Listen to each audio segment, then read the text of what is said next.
Bonjour à tous, bienvenue dans votre émission Carte Blanche, cette émission qui vous téléporte dans l'univers ordinaire des personnes extraordinaires, des personnes célèbres que vous avez l'habitude de voir que sur scène, des personnes que vous voyez sous les projecteurs. Eh bien, ces personnes ont aussi une vie normale, ces personnes ont une enfance, ces personnes ont une histoire que nous allons vous raconter aujourd'hui.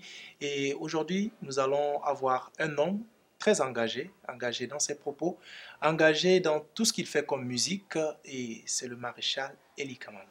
Bonjour, maréchal. Bonjour. Vous allez bien? Très bien. Merci de nous avoir reçus chez vous. Merci. Nous signalons que nous sommes chez vous, dans votre salon. Nous vous avons réveillé tôt le matin, on s'en excuse. C'est pas grave. Mais ça vaut le détour.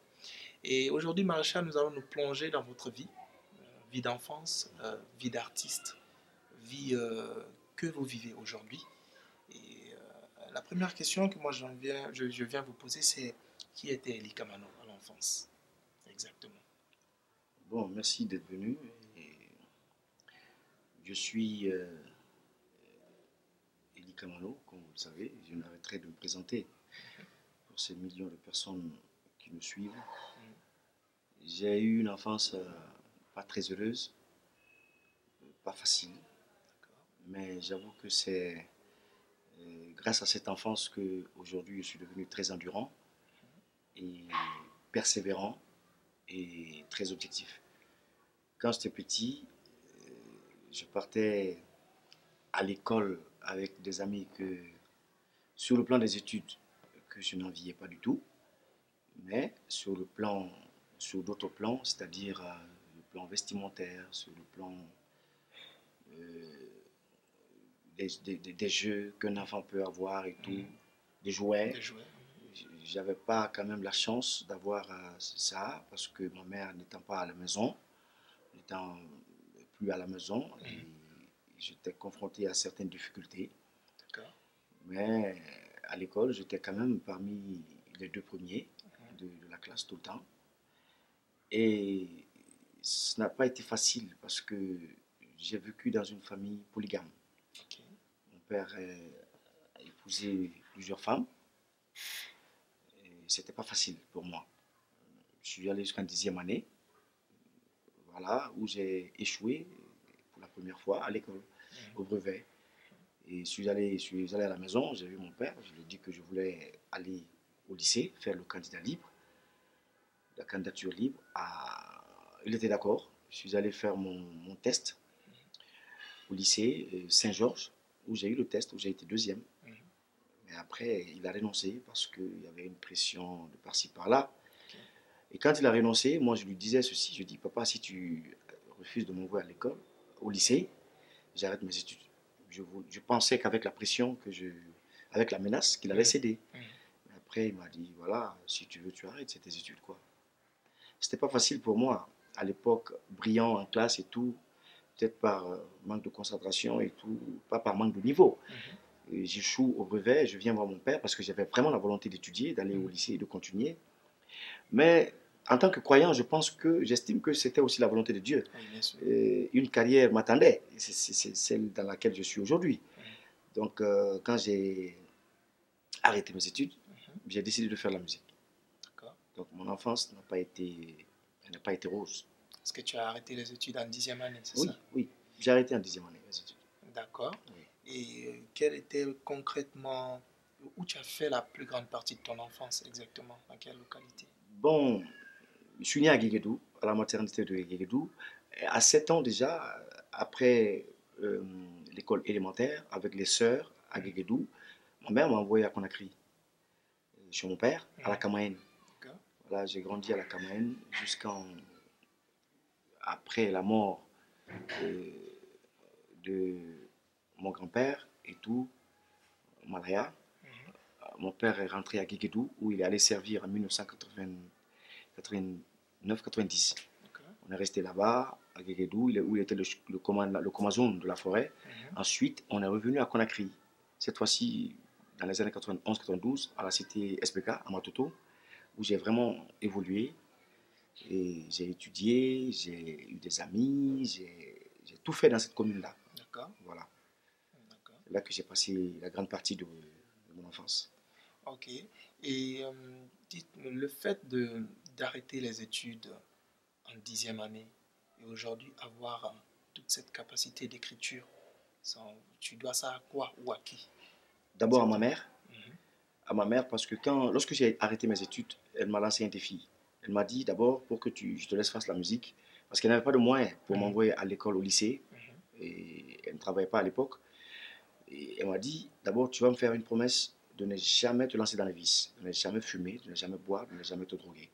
J'ai dit je te promets maman parce que je suis son unique enfant. Alors j'ai fait la promesse à ma mère de ne jamais fumer, de ne jamais boire et de ne jamais me droguer. Contrairement à ce que d'autres pensent, que tous les rastamans ou tous ceux qui portent des cheveux longs sont des fumeurs, des drogués et tout.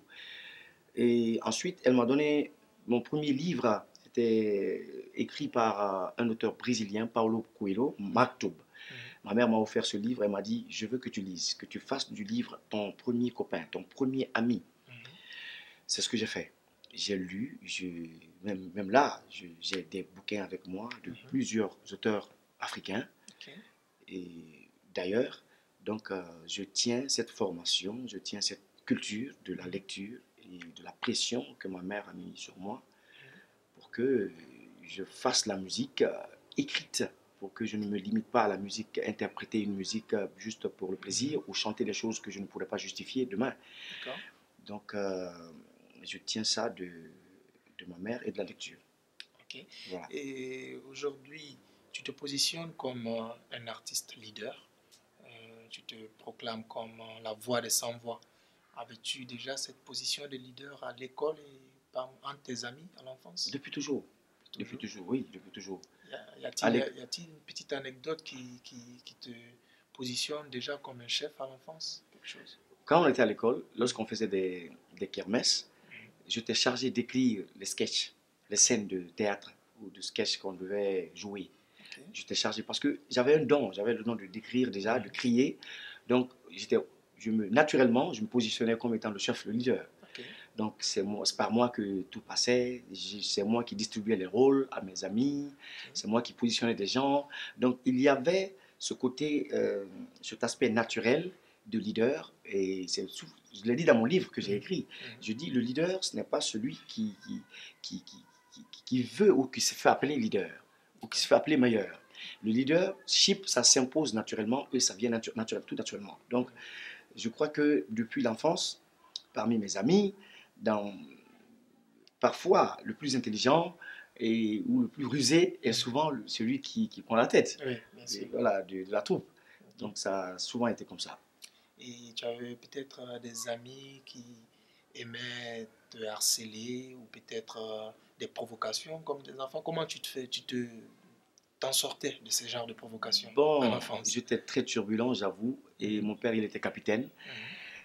Quand j'étais en face des plus forts, je prenais les cailloux et je les blessais. Et lorsque ça arrivait, les gens me disaient, ah, tu as blessé, il saigne, Ili Kamano, Ili, tu as blessé l'enfant de tout. Je dis, j'ai bien fait, mon père est capitaine, allez le voir, il va vous soigner. Donc souvent, c'est ce que je faisais. Et un jour, il y a un de mes amis qui a pris ma cassette. À l'époque, c'était des cassettes qu'on mettait dans les magnétoscopes. Alors, c'était Laili, mon meilleur film. Laili, l'acteur qui a le bras coupé dans le film. Donc, quand il l'a pris, il l'a fait disparaître. Après, un jour, je l'arrête, je dis, mais où est ma cassette? Qu'est-ce que tu as fait avec? Il dit, je l'ai perdu. Je dis, mais qu'est-ce que tu fais alors? Tu me rembourses ma cassette quoi? Il dit, alors lui, il était réputé d'être le plus fort et qui était surtout celui qui donnait des coups de tête quand il était en face de toi. Rapidement, il te donne un coup de tête et puis tu tombes. Tu tombais. Alors, c'est ainsi qu'il a tourné sa casquette. Dès qu'il a tourné sa casquette, j'ai compris qu'il voulait me donner un coup de tête. Alors, j'ai fui. Et lorsque c'était pas fini. Je suis allé, on était dans un immeuble. Je suis allé, j'ai pris tous mes amis, je leur ai dit, j'ai dit, bon voilà, comme le gars là, il monte ici tous les soirs pour aller à l'entraînement, on va monter sous l'étage, on va se positionner là, on va prendre des cailloux. On a pris des cailloux, le gars il montait, on a attendu à 16h. Lorsqu'il montait, on l'a lapidé, mais il s'est blessé ici. Le gars, on est descendu, il a su que c'était moi. Il est venu en courant chez nous, mon père était là. Il a crié là-bas, il m'a blessé, je veux le tuer, je veux... Après mon père, nous on était de l'autre côté, on les observait, mon père, non, calme-toi. J'ai vu mon père sortir de l'argent, il lui a remis. Après on lui a fait un pansement. C'est vraiment marrant quoi. Donc après, les gens ont dit, Eli Kamano, c'est vraiment, il est turbulent ce gars-là. Donc voilà quoi. Et ça fait quoi d'être fils de militaire? Parce que les militaires sont réputés durs avec leurs enfants, réputés durs avec les personnes qui sont autour. Et comment était le père de Likamano qui était militaire? Mon père était très exigeant sur, en tout cas sur les études. Et j'avoue que chaque fois que je demandais à ce qu'il m'achète des habits neufs Mhm. ou des chaussures neuves, mon père, il me donnait des livres aussi, des bouquins. D'accord. Et chaque fois que je partais au terrain de foot pour jouer avec mes amis, Mhm. il allait même me chercher au terrain pour me ramener à la maison. Il me donnait des bouquins, la littérature africaine et tout. Il me disait, c'est ça ton travail. Ok. C'est pas aller jouer au football. Et moi, ma passion, c'était le football. Mhm. Je voulais vraiment jouer au football. Mhm. Mais voilà, il ne m'a jamais laissé le temps de jouer, de m'épanouir dans le football, Ok. dans ce sport. Mais je pense que il ne m'a jamais frappé, mon père. Mhm. Il n'a jamais levé la main sur moi, D'accord. mais il était quand même dur. En tant que militaire, il avait le ton très dur. Mhm. Et voilà. D'accord. Et aujourd'hui, si on te demande qu'est-ce que ton père t'a fait, la chose qu'il a eu à te faire pour que vraiment tu te rebelles et que tu te dises, parce que ça arrive à tout un enfant parfois qui te dit j'en ai marre des parents, ou bien peut-être que je l'aime pas, ou bien qu'il ne m'aime pas. Qu'est-ce qu'il a vraiment fait un jour? S'il y a une petite histoire ou quelque chose qui vous a fait un jour, qui vous a poussé, qui vous a mis contre le mur de telle sorte que vous pensez que votre père ne vous aime pas ou bien qu'il a mal agi envers vous. Non, pas qu'il ne m'aime pas. Mon père n'a rien fait pour qui explique une aversion envers Mhm. moi. Mhm. Je pense que la seule histoire que je reproche toujours à mon père, que je n'ai jamais pardonné, Mhm. c'est le fait de revendre sa maison. Ok. Parce que j'avoue que mon grand frère aîné est décédé lorsque moi j'étais vraiment à mes débuts dans la musique. C'était pas facile. Mhm. C'était en 2001. Il est décédé en 2001. J'avais même pas d'album sur le marché. Mhm. Et j'avais des frères aussi qui comptaient sur lui, Mhm. y compris moi-même. On comptait tous sur lui. Et il était militaire aussi. Il est décédé au front, en Sierra Leone.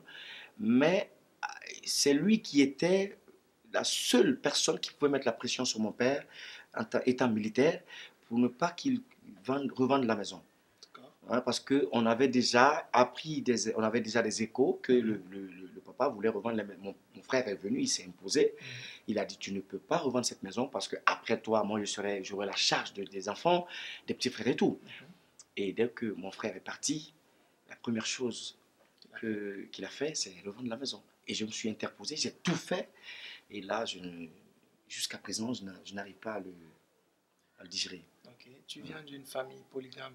Ouais. Quelles sont tes relations avec tes demi-frères et sœurs? Elles sont bonnes, très bonnes. J'ai envoyé deux de mes soeurs en France. D'accord. Et j'ai mes autres frères et sœurs ici. Donc, il n'y a pas de problème. J'ai essayé de briser cette barrière, cette frontière de, déjà mentale où les gens se disent on n'a pas de même mère. Non, moi, je suis unique enfant pour ma mère, mais j'estime que tous les enfants de mon père sont de même mère que moi. Ok. Si on ne se trompe pas, au début, tu étais chrétien. Non, Tu n'as jamais été chrétien. jamais. Ça, c'est un peu la rumeur que nous brisons aujourd'hui.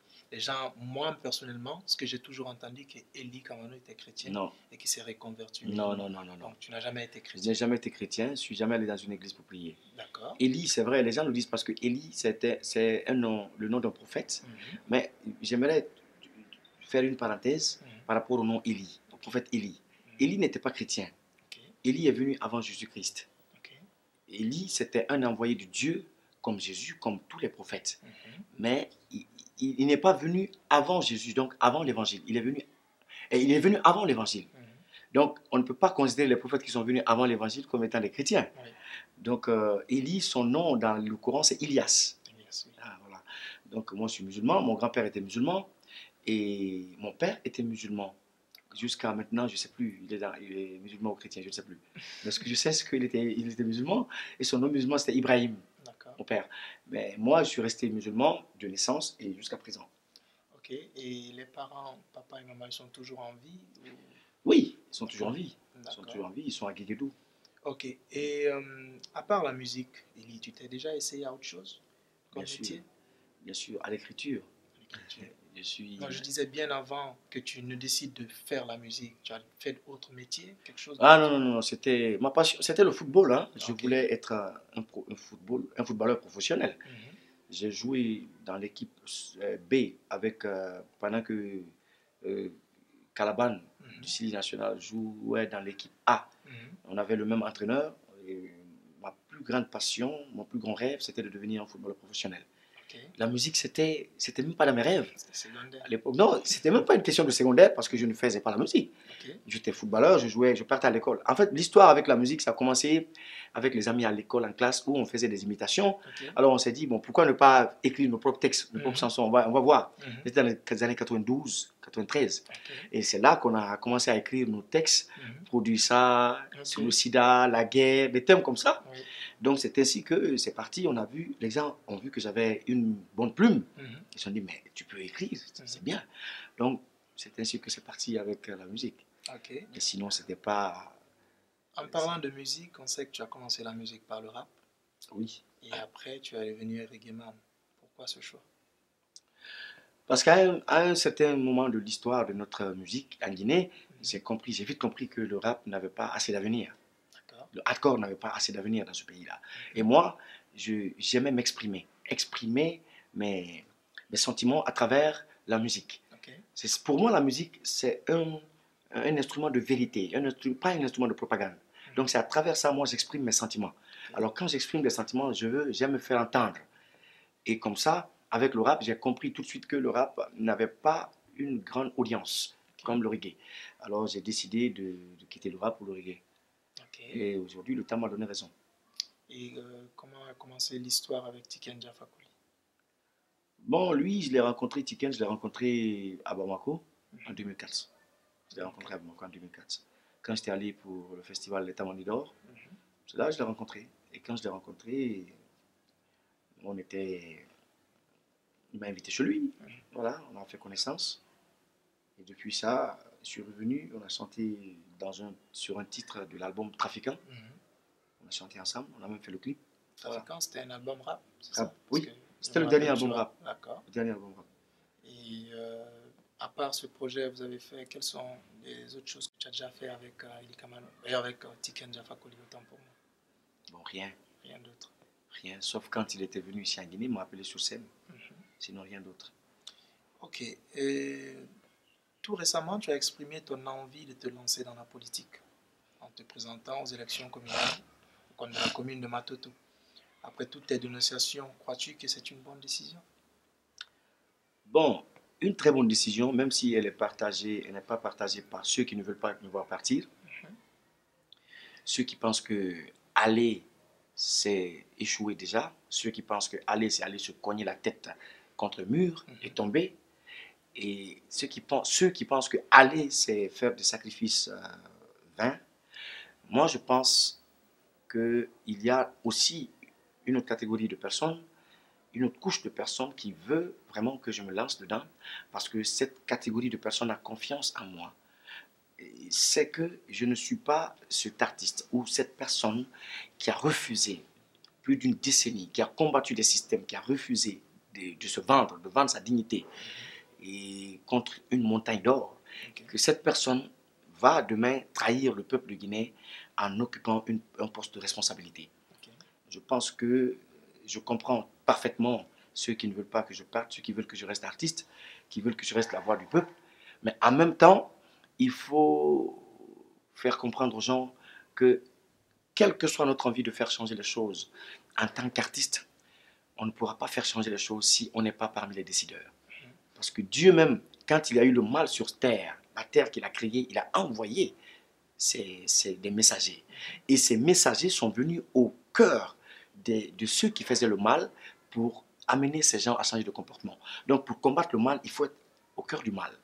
Moi, j'ai compris une chose, que les gens qui font du mal à la Guinée sont aujourd'hui des décideurs politiques.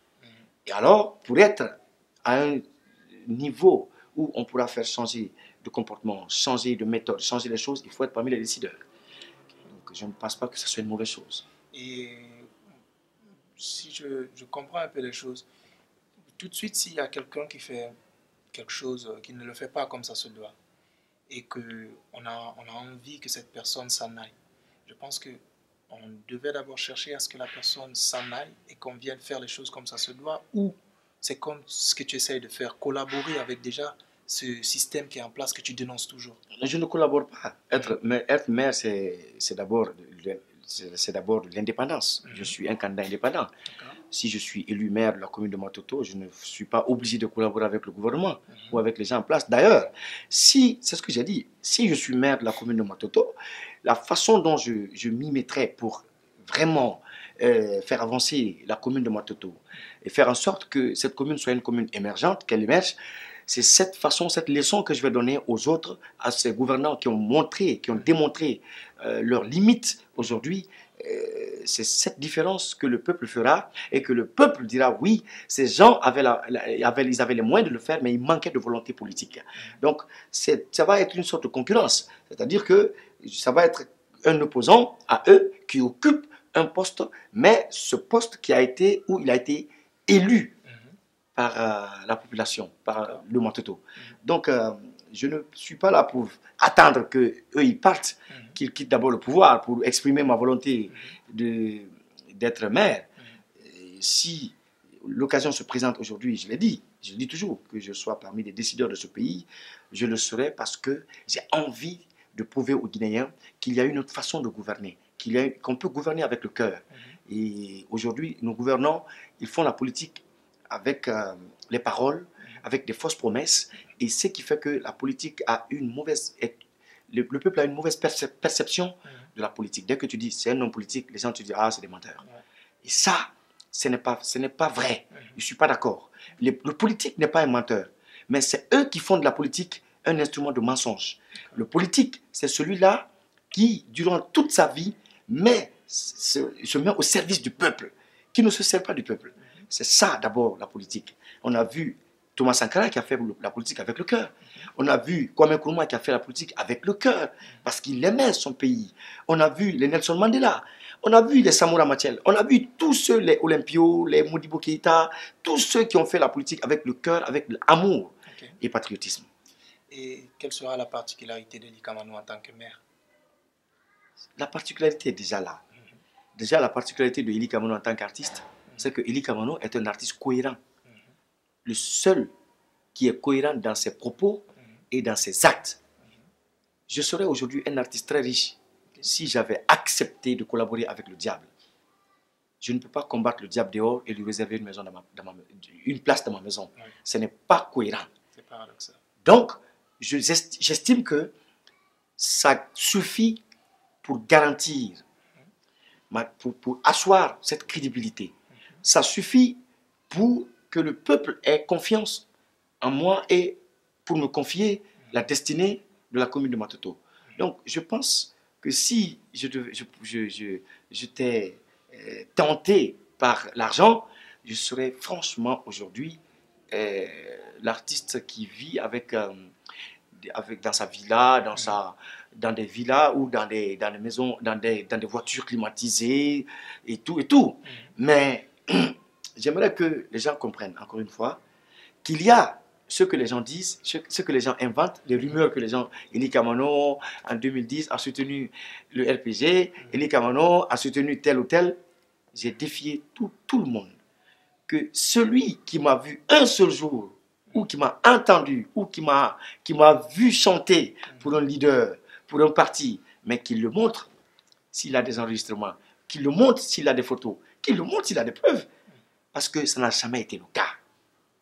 Mais quand le noir, le Guinéen surtout, il veut te descendre, il veut te salir, il veut ternir ton image, il trouve toujours, il passe par des allégations, par des choses comme ça pour te salir. Parce qu'il est plus facile de salir quelqu'un que de le grandir, que de le blanchir.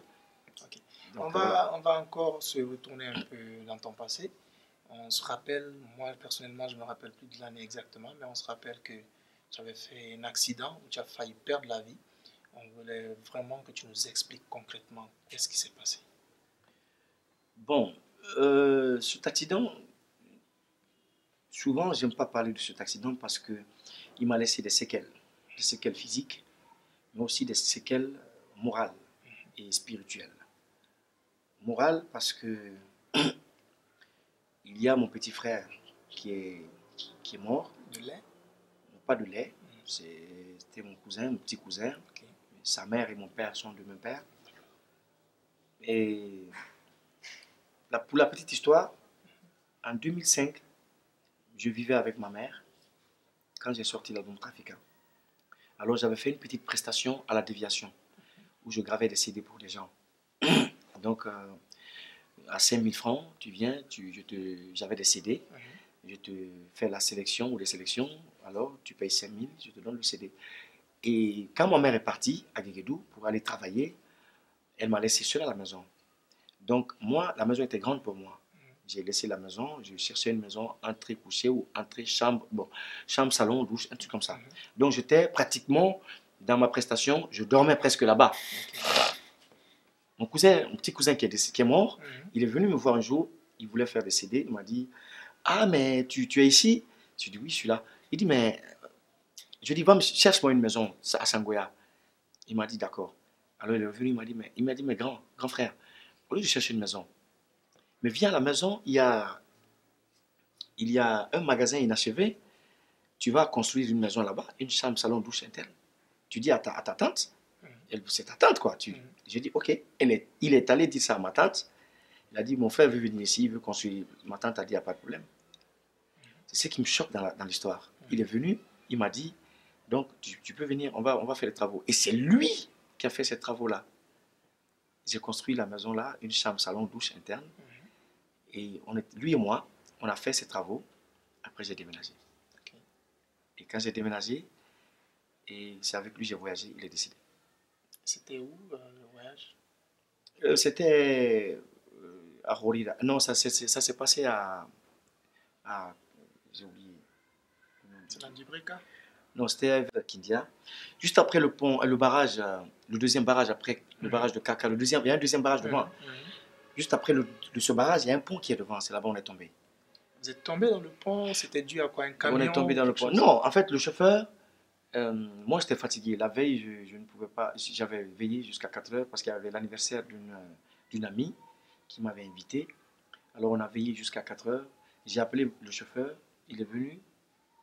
Alors je lui ai dit de venir déjeuner avec moi. Il a refusé. Il m'a dit de lui donner 5000 francs CFA pour qu'il aille déjeuner. Mais c'est après que j'ai compris qu'il était allé fumer la drogue. Les 5000 que je lui avais donné, c'était pour aller fumer. Donc le gars, il est revenu. Moi, je ne savais pas. On était sous la pluie et on est parti. Bon, le petit, il n'était pas question qu'il vienne avec moi. Il a forcé la situation. Je lui ai dit non, reste. Il m'a dit non, tu peux aller seul. Parce que je partais seul. Il m'a dit non, tu peux aller seul. Laisse-moi venir avec toi, t'accompagner. J'ai dit d'accord. Mais il était tellement pressé, il était tellement content de venir avec moi quand j'ai accepté. Alors, tout de suite, il est allé, il y a ma petite soeur qui était en train de préparer, il lui a dit, rapidement, fais vite, je dois venir avec mon frère. Alors, le riz n'était même pas descendu du feu, celle-ci lui a servi. Le riz chaud, alors je rentre au salon, je le trouve en train de manger du riz chaud. Je dis, mais Abraham, qu'est-ce qu'il y a? Il dit, non, je veux manger parce qu'on doit voyager. Je dis, mais doucement, on n'est pas dans un avion, on ne va pas rater, c'est notre voiture. Donc, il a vite mangé, et c'est après sa mort que j'ai compris que Dieu est une réalité. Quand on dit que la mort, ça nous appelle, c'est vrai quoi. Parce que j'ai vu comment il accélérait les choses. Après, il est venu. Le temps pour moi d'aller prendre mon sac et de sortir, je trouve Abraham dans la voiture déjà. Je dis waouh. Je dis, tu es vraiment content quoi. Donc, on part. Le gars, on arrive au niveau du pont. Moi, j'avais les pieds sur le tableau de bord. J'avais les deux mains derrière ma tête, sur la nuque. Alors, j'étais posé comme ça, je dormais. Mais quand j'ai entendu les klaxons, il a insisté, il klaxonnait, je me suis réveillé. J'ai vu le camion devant nous. J'ai dit, mais qu'est-ce qu'il y a? Pourquoi tu klaxonnes? Il dit que le camion, il y a au moins 10 minutes que le camion ne veut pas céder le passage. Je dis, mais laisse-le. S'il ne veut pas céder le passage, pourquoi tu veux forcer? Il ne fallait pas que je dise ça. On dirait que je lui avais dit d'accélérer. Mais un seul coup, j'ai vu le gars, il a accéléré, il s'est mis d'un côté, le pont était devant nous. Quand il s'est mis du côté droit, non, gauche, du côté chauffeur, il a voulu dépasser le gars, il a vu que la voie était toute restreinte, et devant nous, tout droit, il y avait les murs, l'autre mur du pont. Alors, il a vu qu'on allait tout droit foncer dans le mur. Il a freiné pendant qu'il était déjà à 100 à l'heure. Et la chaussée était glissante. Quand il a freiné, la voiture a décollé. On décolle, on saute le camion, ce que je vous dis là, on saute le camion, on va tomber dans le pont, et il y avait l'eau, et derrière, il y a un gars qui fumait. Alors, quand on est tombé, dès qu'on est tombé, je me suis relevé. Les 5 minutes qui ont suivi, j'ai compris tout de suite, j'ai eu le réflexe, parce que la voiture s'était renversée. Il y a l'essence qui coulait. Alors, j'ai vu le petit coucher, j'ai touché toutes les parties de mon corps. J'ai vu que je n'avais rien par là. Alors, j'ai touché, j'ai vu que ma mâchoire, tout était cassé. Tout de suite, ma tête était enflée. Alors, j'ai touché ma tête, j'ai vu que je saignais là. Alors, j'ai pris le petit, je l'ai fait sortir. Il ne parlait pas. J'ai dit, Abraham, il fait comme ça. Il fait comme ça. Alors, j'ai compris qu'il était touché. Donc, j'ai tout fait pour l'éloigner de la voiture. Et quand je l'ai éloigné de la voiture, les villageois sont venus, ils ont commencé à crier, à pleurer. Donc, je pensais que j'avais perdu un œil parce que les gens, le sang, ça coulait. Alors, c'est ainsi que les véhicules, les premiers taxis qui sont arrivés, on les a arrêtés. Mais depuis que je suis né, franchement, je n'ai jamais souffert comme ce jour. Je n'avais jamais souffert comme ce jour. Parce que j'ai tout fait pour que le chauffeur me donne de l'eau à boire, il n'a pas accepté. J'ai tout fait. J'avais envie d'avaler quelque chose. Je n'avalais plus de salive, ça ne venait pas. Je ne comprenais pas. J'avais parfois envie, je me voyais en train de me battre contre la mort. Parfois, je partais, j'avais l'impression de tomber, de perdre connaissance, de m'évanouir. Et je voulais résister contre tout cela. Je me réveillais, je faisais ça, je disais au chauffeur, donne-moi à boire, sinon je vais mourir. Alors, c'est ainsi qu'on est parti à Koya, arrivé là-bas, voilà. Vous avez écouté la chanson, c'est ce qui s'est passé. Ensuite, on est allé à Ambroise Paré, eux aussi, c'était la même chose. Le gars, il a refusé de faire les premiers soins. Le petit ne parlait toujours pas. C'est arrivé à Niasdine, qu'on est allé nous faire les premiers soins. Directement, on a envoyé le petit au bloc et on l'a opéré. Le lendemain, il est décédé. Ok, vous êtes dans votre émission Carte Blanche et vous êtes avec Eli Kamano. À présent, Eli, nous allons te proposer un clip que moi, personnellement, j'aime bien. Ouais. Et après, je vais te demander à ce que tu nous demandes de passer un de tes clips que tu aimes bien. Mais moi, j'ai choisi un clip avec des si. Tu n'as même pas de locks dans le clip. Et c'est ce que nous allons passer. Ensemble, nous allons regarder avec des si d'Eli Kamano et on revient tout à l'heure pour continuer l'interview.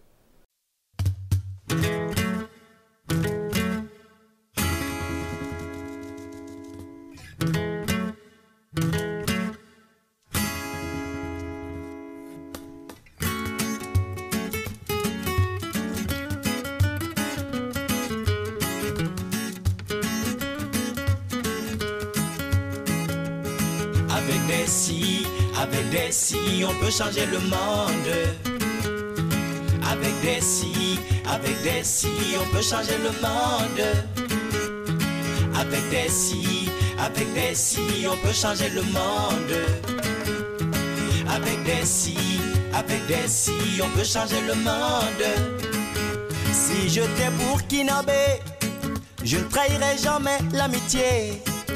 Si j'étais sénégalais, je dirais à mon fils d'éviter le palais.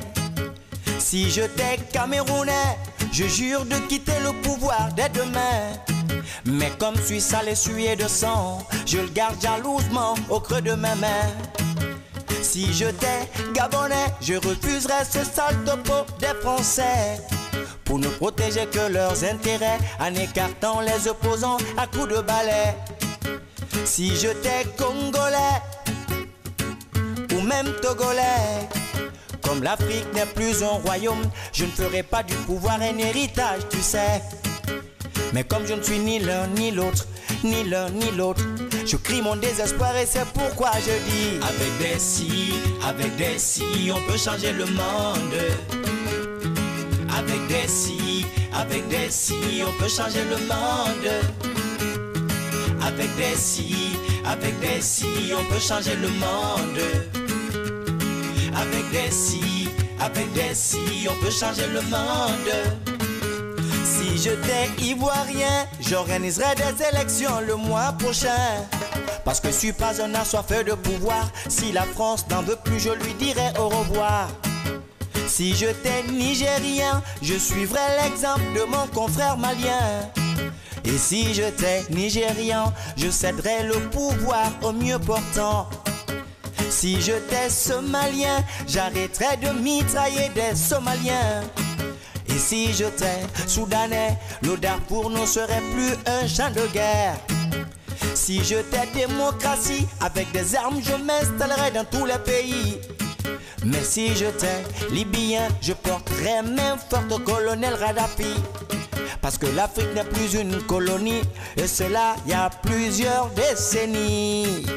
Mais comme je ne suis ni l'un ni l'autre, ni l'une ni l'autre, je crie mon désespoir et c'est pourquoi je dis: avec des si, on peut changer le monde. Avec des si, on peut changer le monde.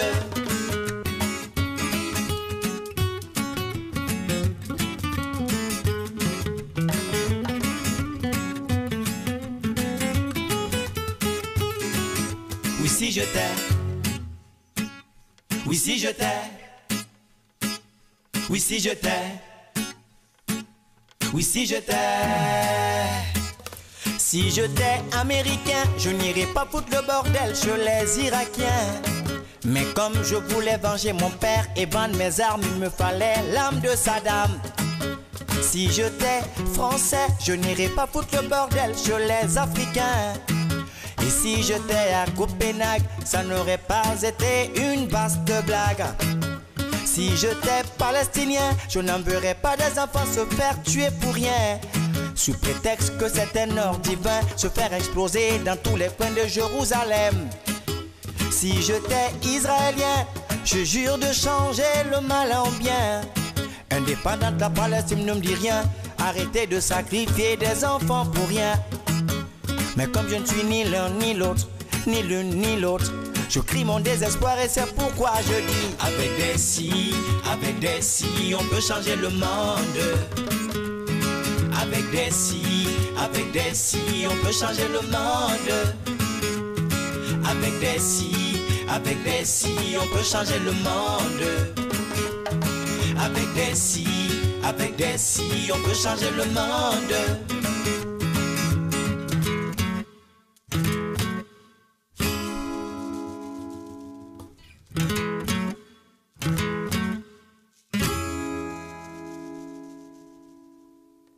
Si vous venez de nous prendre en marche, vous êtes dans votre émission Carte Blanche. Ça se passe ici sur la télévision d'une autre planète, Espace TV. Et aujourd'hui, nous avons comme invité un grand homme. Vous l'avez déjà suivi dans la première partie. Son nom, c'est Eli Kamano. Nous l'avons invité de par son engagement, de par son dévouement de dénoncer l'injustice et l'inégalité, de parler à la place des personnes qui n'ont pas de voix. Eli, pour cette deuxième partie, on va regarder des vidéos ensemble et ensuite on va en discuter. Nous savons que récemment, tu avais été victime d'une arrestation que toi-même tu n'as pas compris. Donc, c'est cette vidéo que nous allons regarder avec toi. Nous l'avons prise sur Internet. Voilà.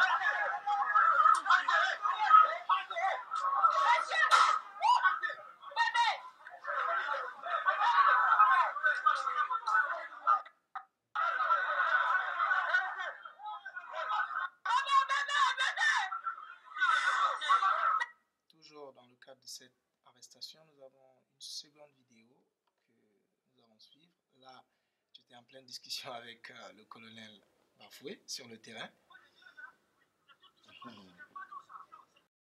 Pas des élèves, hein? Oui, c'est tout ce n'est pas d'eau, ça. Non, c'est parce que ça, c'est pas des élèves, hein? Je suis allé, écoutez, quand je suis monté, il n'y a pas des infiltrés. Quel infiltré? Je ne trouve aucun enseignant, aucun élève. Je suis monté sur un poteau. Bon, Eli, quand tu vas évoluer avec moi aujourd'hui, tu ne bouges plus. Montez dans la main. Montez les vitres. Si vous voulez tous, montez dans mon... Tu ne fuis pas, hein? Vous montez dans mon mamba, vous êtes avec moi. Tu ne bouges pas. Non, vous ne bougez plus. Bécaye, tu ne peux pas faire ça. Bécaye, c'est moi qui ai calmé. C'est pas vrai. C'est pas vrai. Arrête. Quand je suis là, tu ne parles pas. Arrête. Mais mon commissaire, tu te mêles de quoi? J'ai rien fait. Je suis allé pour calmer. J'ai dit à la radio, j'ai dit, si c'est pour les écoles, rentrez à la maison. C'est ce que j'ai dit. Antoine, tiens, va. Toi, va dans la voiture là-bas. Je dis pas du... Parce que c'est toi là. Je suis prêt à parler. Parce que vous là, vous êtes prêt à aller changer. Je dis parce que hier, le gouvernement et les syndicats sont allés. La vidéo est là. Eli, Tu es l'artiste, ma fille, mais tu es en train de démissionner de ta mission. Voilà, il dit Eli, tu es l'artiste parfait, mais tu es en train de démissionner. Il n'y a pas un artiste parfait. C'est une réalité ça? Il n'y a pas un artiste parfait. Bon, Bafouille, c'est un RPGiste. D'accord. Il faut le reconnaître. Bafouille, c'est quelqu'un qui est au service du RPG et de son président. Moi, d'abord, ce qu'il disait là, les gens pensaient qu'ils ne connaissent pas nos rapports. Bafouille, c'est quelqu'un que j'ai connu il y a très longtemps, avant que Alpha Condé n'arrive au pouvoir. C'était depuis le temps du CNDD. On a fait des trucs ensemble, il sait. Et quand je l'entends dire que tu étais l'artiste parfait, mais il n'y a pas d'artiste parfait. Il parle de quelle mission? Cette mission, à cause de laquelle lui, il m'acclamait. Il cherchait toujours mes CD, il achetait mes CD, il m'acclamait toujours, il m'ovationnait, il était mon ami. Il parle de démission parce qu'aujourd'hui, je ne suis pas dans la même optique, dans la même lancée que lui, dans la même vision que lui. Non, c'est pas ça, démissionner d'une mission. Démissionner d'une mission, c'est trahir sa ligne de conduite, c'est trahir sa ligne de combat. Moi, je suis resté sur ma ligne. Je dénonce les systèmes comme je l'ai fait au temps du capitaine Dadis, comme je l'ai fait au temps de Lansana Conté. Mais Bafoué, aujourd'hui, c'est des gens qui sont au service d'un système et ils veulent que toi, tu ne dénonces pas le système, que tu sois avec le système ou que tu sois l'artiste qui a dénoncé les systèmes, mais aujourd'hui qu'eux, ils sont arrivés au pouvoir, que tu la fermes. Ça ne marche pas comme ça. Hein? Je ne suis pas Bob Marley pour parler des problèmes d'indépendance auxquels lui, il était confronté quand il vivait dans les années 79 et autres. Moi, je suis Eli Kamano, je suis confronté à des réalités de mon époque et je parle de ça. Voilà. Et qu'est-ce que tu étais allé faire ce jour sur le terrain? J'étais allé parce qu'on m'a fait savoir que les jeunes étaient encore sur le terrain pendant qu'on avait déjà trouvé un accord. Et ça, c'était le lendemain de mon arrestation. Et ce qui m'a choqué, c'est quand il a dit qu'on lui a dit, qu'on les a appelés pour leur dire, parce que j'ai commencé par Koza, j'ai canalisé les jeunes à Koza, on les a appelés, toutes les unités de la gendarmerie, on les a appelés pour dire, Eli Kamano est encore sorti pour inciter les jeunes à la violence. C'est ce qu'il m'a dit. Je dis, mais qu'est-ce que vous êtes en train de... Qu'est-ce que vous dites? Je suis allé à Koza, c'est moi qui ai calmé les jeunes, c'est ce que je lui expliquais. Parce que dès que je suis arrivé, la vidéo n'a pas sorti cette partie où il disait, ah, on nous a appelés pour dire que tu es en train d'inciter encore les jeunes à la violence. Je dis, mais pourquoi vous dites ça? Je suis allé à Koza, j'ai calmé les jeunes, je les ai dit de rentrer parce que si on est sorti pour revendiquer, pour que les enfants retournent à l'école, je dis, les accords ont été trouvés et retourner à la maison. C'est ce que j'ai fait. Mais Bafoué, il ne peut pas genre, se donner aujourd'hui une certaine autorité pour m'arrêter dans ce que je fais. Il ne peut pas, il n'a pas ce pouvoir. Et plus loin dans la vidéo, il dit, Eli, on a appris que tu veux être maire et que tu veux profiter de cette manifestation pour te proclamer comme maire. Qu'en dis-tu? Vous savez, quand on est en perte de vitesse, on dit du n'importe quoi. Ces gens-là, aujourd'hui, c'est les premiers qui sont en train d'induire ce système dans les erreurs. Je vous dis la vérité. Moi, le fait de vouloir être maire n'a rien à voir avec tous les événements qui se suivent en Guinée. Depuis le temps de Lansana Conté, je participe au mouvement de cette société. En 2007, j'étais devant plus de 10 000 jeunes qui ont quitté Anta. On s'est arrêté à Matoto. Pourquoi on s'est arrêté à Matoto? Parce que, d'abord, j'étais devant parce que les jeunes, dès qu'ils m'ont vu, ils m'ont pris, ils m'ont mis devant. Parce que je venais de chanter Koudeï. Alors, quand ils m'ont mis devant, imaginez, ça tirait dans tous les sens. Arrivé au niveau du commissariat de Matoto à la Bonagui, il y a des jeunes qu'on a trouvés là-bas, plus de 500 jeunes qui voulaient attaquer le commissariat. Et en face d'eux, il y avait des policiers qui avaient des armes, qui tenaient des armes. Ils m'ont dit, dès qu'ils m'ont vu, parce que je représente, si vous voulez, comme une sorte une référence pour cette jeunesse, une icône pour cette jeunesse. Donc pour eux, je suis un soulagement. Quand ils me voient, ils sont soulagés. Alors ils ont envie d'exprimer leur violence. Ils ont envie d'exprimer leurs sentiments à travers moi. Mais justement, c'est quand ils ont envie d'exprimer leur violence que moi, j'interviens. Qu'est-ce qui s'est passé ce jour? Tout de suite, les jeunes m'ont dit qu'il fallait qu'on attaque le commissariat de Matoto. Ça, c'était en 2007. J'ai participé, j'ai risqué ma vie dans ça. On m'a fait monter sur un panneau à Matoto pour que je m'adresse aux jeunes qui avaient commencé à s'attaquer aux boutiques des gens, je l'ai fait. Mais je suis resté sur le poteau, le panneau. Mais les militaires sont arrivés qui tiraient des bérets rouges, ils tiraient dans tous les sens. Ils tiraient dans tous les sens et en 5 minutes, tout le monde avait disparu.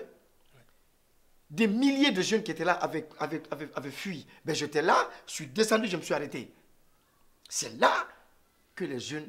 Mon admiration, j'aimerais que les gens là comprennent que mon admiration auprès de ce peuple ne vient pas seulement de la musique, du fait que je chante, mais c'est parce que je joins mes paroles aux actes. Je ne suis pas un hypocrite qui reste enfermé dans sa maison pendant que je chante des choses pour réveiller ou éveiller la conscience ou les consciences collectives qui restent dans sa maison enfermée sans descendre sur le terrain. Je ne suis pas cet homme-là. Donc, je pense qu'aujourd'hui, ils sont en train de dire cela parce qu'ils n'ont pas d'argument. J'ai mené beaucoup de combats dans ce pays. Pas seulement derrière le micro, mais sur le terrain. D'accord. Et en parlant de cette arrestation que nous avons vue dans la vidéo, que s'est-il passé exactement? Ils m'ont arrêté parce qu'ils avaient peur. Parce que je suis passé dans les grandes gueules. J'ai dit que j'allais descendre dans la rue pour marcher avec les enfants. Et cette fois-ci, c'était l'autoroute qui était ma cible, qui était visée. Donc, voilà pourquoi ils m'avaient arrêté avant que je ne descende dans la rue. Et comment est-ce qu'ils sont venus? Tu étais dans ta voiture, ils ont garé brusquement ou... Je sais pas, on veut connaître exactement qu'est-ce qui s'est passé. Vous avez vu la vidéo? Moi, je sortais. Lorsque j'ai rencontré... Je me suis croisé avec 2 pick-up, une voiture personnelle, et ils m'ont arrêté, le monsieur m'a arrêté, il était dans la voiture personnelle, il me dit, c'est vous Ely Kamanou? J'ai dit oui. Il dit, vous êtes en état d'arrestation. J'ai dit, pourquoi? Un dimanche en plus. Où est le mandat d'arrêt? Le mandat d'amener, où est la convocation? Ils disent non, de descendre de la voiture. Je dis, je ne descends pas. Et je dis, mais vous êtes des plaisantins. On a discuté chaudement là-bas, vous avez écouté, vous avez entendu ce que j'avais dit. On a chaudement discuté. Je dis, je n'ai pas peur de mourir dans ce pays pour la cause commune. Je n'aurais pas peur de mourir. Je pourrais mourir d'un mal de tête, d'une tension, d'une hypertension, d'un accident, de n'importe quel phénomène. Mais je serais mort d'une mort ordinaire. Mais mourir pour la cause commune, pour la cause patriotique, je serais mort d'une mort extraordinaire. Et d'une mort qui sera saluée par toute l'Afrique. Donc, que ça soit clair encore une fois. Si c'est à refaire, je le referai. Mais tant que, pour moi, les Guinéens vivront dans la précarité, tant que les Guinéens vivront dans cette misère, je ne cesserai pas de lever le petit doigt. Je ne cesserai pas de parler, je ne cesserai pas de marcher, je ne cesserai pas de dire haut ce que ce peuple pense tout bas. Maintenant, quand on parle de ton album, tu n'as pas celui que tu viens de sortir, et tu as déjà un album à l'international qui te rapporte comme les vrais albums internationaux de tous les autres artistes internationaux? Bon, en fait, mes albums sont souvent sortis dans l'informel. Dans l'informel parce que j'avoue que lorsque j'ai fait ma tournée africaine et ma tournée en Europe, j'ai vu que les gens, ils écoutent mes albums, mais c'est pas, j'ai pas de retombées. Donc, c'est pas sorti légalement. Et j'ai compris que la piraterie nous amène parfois là où nos producteurs ne peuvent pas nous amener. Grâce à la piraterie, j'ai été connu un peu partout en Afrique. Et ma musique est connue et écoutée partout. Donc, cette fois-ci, nous avons décidé avec l'album Malaya de sortir de façon formelle et de façon légale. Donc, on est en train de... L'album, le clip déjà est sorti, est sur les plateformes digitales. La main de Dieu. L'album aussi va sortir le 25 sur toutes les plateformes digitales. Et un mois après, l'album va sortir de façon physique et qui sera disponible à la FNAC et partout, quoi. Donc, ça va être quand même le premier album qui sera sorti de façon légale et formelle sur le marché international. Voilà. Et aujourd'hui, tu as sorti un album qui a le même titre que ton livre. Et est-ce que les contenus sont les mêmes exactement dans le livre et dans l'album? Je parle de mondialisation. La mondialisation, pour moi, ça n'engage que Ely Kamanou. Chacun a sa définition de cette mondialisation. La mondialisation, pour moi, elle est la perpétuation de l'inégalité entre le Sud et le Nord. Pourquoi l'inégalité entre nous? Parce que je ne peux pas comprendre que des gens qui ont une civilisation qui est en avance de 2 siècles, ou 3 siècles même, 4 siècles même, Parce que 400 ans d'esclavage, quand même, c'est 4 siècles, quoi. Donc, qui ont eu une civilisation de 4 siècles en avance sur l'Afrique, nous envoient aujourd'hui des outils qu'ils aimeraient qu'on utilise au même niveau, qu'on achète et qu'on comprenne au même niveau qu'eux. Ça, déjà, c'est une injustice, c'est une inégalité. Quand je prends les réseaux sociaux, qui ont un impact très négatif pour moi sur l'Afrique que positif. Parce que 50 millions de personnes ont un compte sur Facebook. Et cela fait du fondateur de Facebook un des hommes les plus riches aujourd'hui de la planète. Donc, il faut qu'on se réveille. Parce que Facebook, c'est comme notre opium. C'est une anesthésie qui nous endort. Donc, il y a plusieurs thématiques dont j'ai parlé, mais c'est plus explicité dans le roman que dans l'album. Eli Kamano, nous sommes presque à terme de cette émission. Le mot de la fin. Merci, je vous remercie. Et je pense que aujourd'hui nous sommes en train de parler de tout. Et je ne saurais terminer sans attirer l'attention des jeunes sur cet éventuel troisième mandat dont les gens sont en train de parler dans la cité. Il faut que le président de la République fasse très attention pour ne pas tuer son parti. Parce qu'on a vu le PDG RDA. Quand le président Sékou Touré est parti, le PDG est là, mais on sait comment ça se passe. On a vu le PUP. Le PUP est là, mais on sait comment ça se passe. Une seule personne ne peut pas avoir le monopole suprême d'un parti politique. Sinon, tu le tues après ton passage. Il y a des cadres dans le RPG. Il n'a qu'à donner la chance aux autres de s'exprimer. Mais troisième mandat, il n'a qu'à laisser tomber ce projet parce que c'est un projet qui va amener notre pays dans des situations très, très, très compliquées. Très compliquées. Pour le moment, ils ont montré et prouvé leurs limites. Ils n'ont qu'à donner la chance aux autres aussi de s'exprimer. Ils n'ont qu'à donner la chance à la démocratie pour laquelle nous nous sommes battus, pour laquelle je me suis battu. C'est un enfant que j'ai mis au monde dans ce pays. Vous le savez, vous êtes témoins. Parce que j'ai combattu quelqu'un qui était de ma région, qui n'est autre que le capitaine Dadis. Je l'ai combattu au vu et au su de tous les Guinéens, au risque même de perdre ma vie. J'étais obligé de quitter la Guinée. C'était pour donner la chance à la démocratie. Et cette démocratie, je n'accepterai pas, sous quelque forme que ce soit, qu'on la confisque, qu'on la tue. Je n'accepterai pas. Vous l'avez compris, ce sont les propos de Eli Kamano dans notre émission Carte Blanche. Nous pensons bien que le message est tombé dans de très bonnes oreilles. C'était votre émission Carte Blanche. On se donne rendez-vous une prochaine fois pour plusieurs minutes, pour un temps, avec une autre célébrité de notre pays, ou peut-être de l'Afrique ou du monde. Au revoir et très bien à vous. Merci.